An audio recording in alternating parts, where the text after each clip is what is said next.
All right, so the social studies lesson from Thursday, which you're watching on Friday, was a little bit different than normal.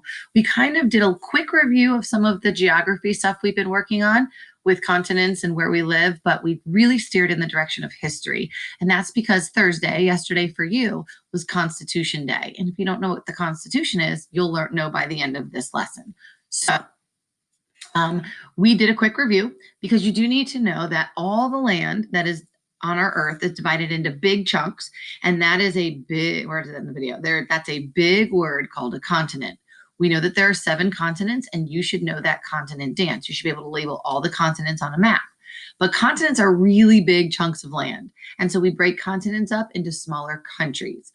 By the way, we live in the continent of North America. And if I ask you, what continent do we live in? Your answer needs to be North America. If I ask you what continent we live in and you tell me York, you're wrong. We might live in York, but since York isn't a continent, you're not answering the question correctly. So even though you may know these 3 things that I'm about to display, make sure you know which one is the continent, which one is the country, and which one is the state. So we do live in the country of the United States of America. You should know that already from previous videos. The name United States of America literally means a bunch of states together in America. So when we break it apart, we break ourselves into different states. We live in the state. I said we live in the state. Where is that? There we go. Oops, of Pennsylvania. So you need to know that. There are a total of 7 continents. We live in North America. There's so very many countries in the world, almost 200. We live in the United States of America. This year in 5th grade, my job is to teach you the history of our country. So I will be teaching you the history of the United States of America. Today, I'm going to give you a brief history lesson on that relates to the Constitution. Within our country, we live in one of the 50 states called Pennsylvania. You do need to know that, okay? The United States of America is a pretty unique country because many other countries, or some other countries, are very, very old. They've been around for thousands of years. But the United States of America is quite young for a country. The United States of America, I guess I'm going to say goodbye to you for a little while. I'll put you up there. The United States of America was born only 237 years ago. So that's not very long ago. We've only been a country for 237 years. Kind of wrap your head around that. So what I'm going to do is I'm going to go over a timeline for you because I really want you to understand how we became a country and then how that relates again to the Constitution. So this time I really am going to say goodbye. No, I'm not. I'm going to put myself over there. I don't want you not to see me. How about I put me right there? And you see me now. Okay. So in the 16 to 1700s, so right now we're in the 2000s because we're in 2020. In the 16 and 1700s, the land that is now the United States of America, you can see it there, it wasn't the United States of America. Instead, there were 13 small chunks of land. If you count all those little small chunks of red, there's a total of 13 of them. And those 13 chunks of land were called colonies. And the reason that they were called colonies is the definition of a colony is a place ruled by another country.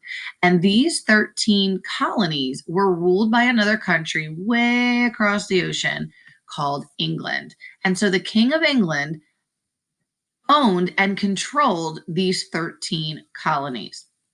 Now, living in these 13 colonies were some people, and we call them colonists, right? The colonists live in the colonies. And over time, the colonists started to get angry. They started to get angry at some of the things that the King of England, some of the rules and laws that he was making. And then the colonists got angrier, and then they got angrier. And eventually the colonists got so angry at England that they felt that they had no choice but to declare war on England. Which, if I back up and tell you that this is a crazy move, the colonists at this time in history have no army at all. But at this time in history, England had the strongest army in the world. So essentially, the colonists with no army is so angry that they feel the need to declare war on a country with the strongest army in the world. Absolutely crazy. Now, this war has a name. It is called the Revolutionary War. Now, if you think about who should win the Revolutionary War? Well, clearly the place with the better army should win, so England should have won the Revolutionary War. Well, spoiler alert, I'm going to tell you how it ends. England loses the Revolutionary War. Colonists win. And when England loses the war, they also lose their 13 colonies. And so these 13 colonies no longer belong to England. These 13 colonies, well, wait, first we can't call them colonies anymore because remember, a colony is a place ruled by another country. So they decide to call themselves states. These 13 states now have the ability to form their own country. And so since the war ended in 1783, that was when those 13 colonies became 13 states. And those 13 states came together to form the nation, the country, the United States of America. So that's when and why and how our country was born. Now, we'll get into more details about this. That's the point of much of what we're learning this year. But again, it's Constitution Day, so I want to kind of keep moving. Now think about this for a minute. These colonists have never ruled themselves. Well, now they're not colonists, now they're Americans. They've never had to make their own rules and laws and have their own system of government. And so now that they're their own country, they're doing it for the first time and they're not really good at it. They do make a rule book for their country. It was called the Articles of Confederation, which was written right here in York, Pennsylvania, which is super cool. But this rule book that they created when we became a new country was a disaster. And our country was like the laughing stock of the world. Like England was like pointing at us going, United States, more like the disunited states. Like we were a hot mess. And after about 6 years of our country being a disaster because our rule book was terrible, some of our founding fathers decided we need a new rule book. And so in 1789, some of our founding fathers like George Washington, Ben Franklin, Thomas Jefferson, they came together to recreate the United States of America's rule book. And they thought really long and hard about what they want this new country to be like. And so that new rule book is called the Constitution. Now, what makes the Constitution so amazing is that is the very same rule book that we still have today. That's how well thought out it was at the time. But because life isn't the same as it was back in 1789, the best part about the Constitution is it allowed for changes. Changes to the Constitution are called amendments. And so in this rule book, the Constitution, they said, if we need to make changes, we can do that. And it wasn't long before they realized that they needed to make some changes. In fact, it was just 2 years in to the Constitution being our rule book that the founding fathers were like, whoa, whoa, whoa. We forgot some major things here in our rule book. And that's when they added something called the Bill of Rights. The Bill of Rights is simply the first 10 amendments or the first 10 changes to the Constitution. You probably know some of them, like Amendment 1 is freedom of speech, freedom of religion. So there's some basic rights that we're familiar with today.